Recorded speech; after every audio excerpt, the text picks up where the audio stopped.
알렙루야. 안녕하세요. 전 알렙TV의 알렙 목사입니다.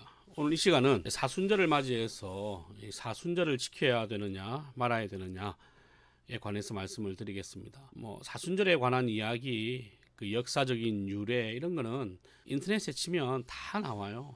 특별히 고신대학교의 우병훈 교수님이 사순절에 관해서 최근에 칼럼을 올렸는데 그걸 한번 보시면 좋겠습니다. 페이스북에다 올리셨다더라고요. 그러니까 그냥 그거 보시면 다 알 수 있어요. 그러면 알렙TV는 무엇을 이야기하려고 하는가?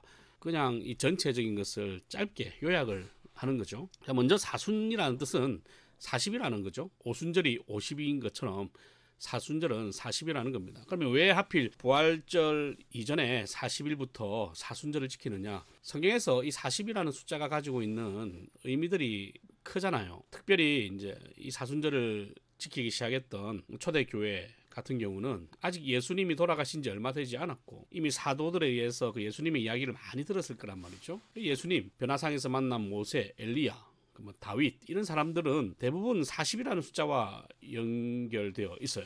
그러니까 40일 전부터 그렇게 시작하게 되었다는 것, 이게 대부분의 학자들의 이야기입니다. 물론 아닐 수도 있어요.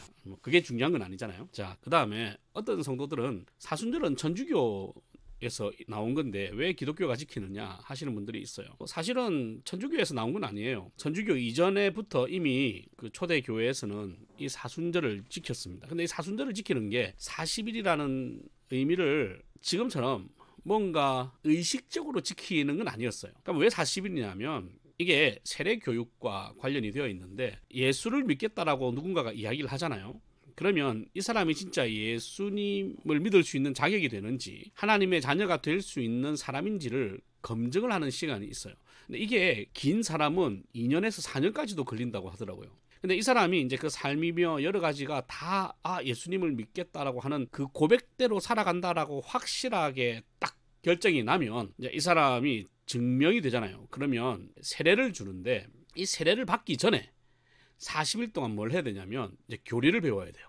적어도 내가 교회를 다니려면 삶의 검증을 받아야 되고 삶의 검증을 몇 년에 걸쳐서 받았단 말이죠. 그 다음에 이제 교회 가게 되면 내가 무엇을 믿는지를 알아야 되잖아요. 그래서 그것을 가르쳐 주는데 그게 이제 교리 교육입니다. 이 교리 교육을 부활절 40일 전부터 시작을 해서 교리를 가르쳐요. 우리로 이야기하면 웨스트민스터 신앙 고백, 대소교리 문답 이런 걸 가르치겠죠. 교리를 가르치고 나면 부활절에 세례를 줍니다. 근데 부활절에 세례를 받기 전까지는 절대 하면 안 되는 게 있었어요. 그게 뭐냐면 주기도문을 고백할 수 없었어요. 왜냐하면 하늘에 계신 우리 아버지라는 고백 때문이죠. 왜냐하면 아직까지 하나님의 자녀인지 모르는데 교회가 네가 하나님의 자녀라는 인정을 하지 않았으니까 하나님을 아버지라 부를 수 없는 거예요. 그래서 세례를 받고 나면 부활절에 제일 처음 할 수 있도록 하는 게 뭐냐면 주기도문을 낭송하는 거였어요. 그러니까 하늘에 계신 우리 아버지, 하나님을 아버지라고 부를 수 있다는 것은 내가 지금 곧 하나님의 자녀가 되었다는 거니까. 그때 주기도문 부르면서 얼마나 울었겠어요. 그 감격에 진짜 미친 듯이 울었겠죠. 정말 기뻐가지고. 그렇게 교리 교육을 하는 게 40일이었어요. 나중에 이제 천주교가 타락하면서 이 40일을 의식적으로 지키기 시작했는데 실제로 세례 교육을 하기 위해서 40일을 지켰으니까 이 40일 동안 얼마나 경건하게 세례를 준비했겠습니까? 하지만 이 천주교 같은 경우는 대부분 사람들이 그 중세 시대나 이럴 때는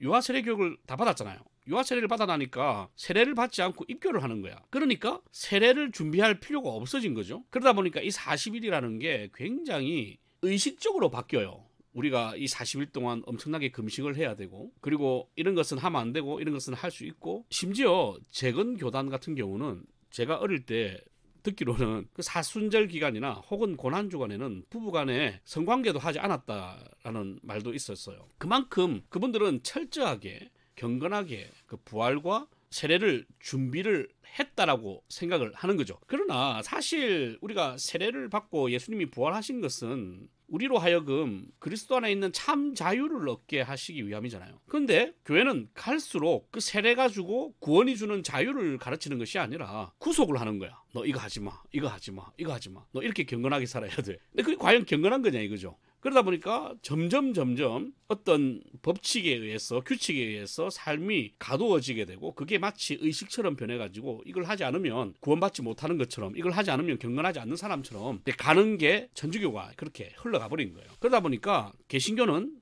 교회력을 지키기 때문에 교회력 안에서는 사순절이 없어요. 그러니까 사순절 안 지키셔도 돼요. 하지만 사순절이 원래는 세례를 준비하는 과정에서 교리 교육을 위한 시간이었기 때문에, 만약에 부활절 날 세례를 주는 교회가 있다면 이 사순절은 특별하게 의미를 가지고 다가가겠죠. 그럼 사순절에서 뭐 해야 되느냐? 예수님의 부활과 예수님의 고난과 내가 받은 구원의 은혜에 감사하면서 나의 신앙 고백과 그리고 나의 믿음을 확인하면서 경건하게 부활주의를 준비하고, 혹은 세례를 받으면 그 세례를 준비하고, 혹은 성찬을 하게 되면 그 성찬을 준비하면서 이 40일을 다른 날보다는 경건하게 지켜가는 것 정도로 생각을 하시면 좋을 것 같아요. 하지만 여기에 막 묶여가지고 사순절 안 지키면 이상한 사람, 이상한 교회처럼 이야기하는 것은 말이 안 된다. 그래서 사순절을 지켜야 되느냐, 사순절을 지키지 말아야 되느냐, 누가 물어본다면 안 지켜도 되는데 지키려면 제대로 지켜라. 그게 답인 것 같습니다. 그래서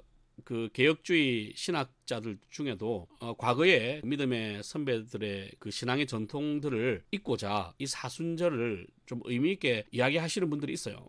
근데 그런 분들을 가지고 뭐 천주교니 뭐 천주교를 따라하는 사람이니 라고 손가락질할 필요 없다.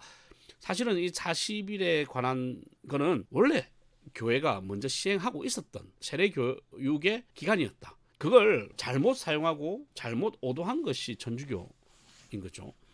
사순절이 많이 왜곡이 되어 버린 거죠. 어쨌든 결론적으로 말씀드리면 사순절은 안 지켜도 된다. 그러나 지키려면 좀 의미 있게 제대로 지켜라. 그 의미라는 게 뭔가 하지 말고 하고가 아니라 주께서 주신 그 자유함으로 부활절과 성례와 세례를 기다리며 경건하게 기대하는 마음으로 천국을 소망하며 살듯이 그 40일로 살아가는 게 좋겠고, 설교자들은 그런 의미에서 만약에 교회가 사순절에 대한 강조를 한다면 이렇게 먼저 가르쳐 줘야 될 것 같고, 설교도 구원에 관한 설교 혹은 세례에 관한 설교, 고백에 관한 설교로 쭉 가는 게 좋을 것 같습니다. 그거는 목사님들이 뭐 저보다 더 잘 아시니까. 하지만 이 사순절을 지키냐 마느냐, 이거 가지고 성도들끼리 천주교냐 아니면 개신교냐 싸운다는 이야기가 있어서 그냥 간단하게 요약하면 이렇습니다. 사순절은 지켜도 되고 안 지켜도 된다. 하지만 지키려면 원래 교회가 가지고 있었던 그 의미대로 지켰으면 좋겠고, 무엇보다도 부활주일에 그리고 성례와 세례에 집중하며 그 성례를 기다리는 그 마음을 내가 지금 천국에 가는 것을 기다리고 소망하는 마음처럼 기다리고 소망하며 부활절을 맞이하는 것이 좋겠다. 그래서 올해 부활절에는 더 큰 은혜가 여러분 가운데 넘쳤으면 좋겠습니다. 할렐루야.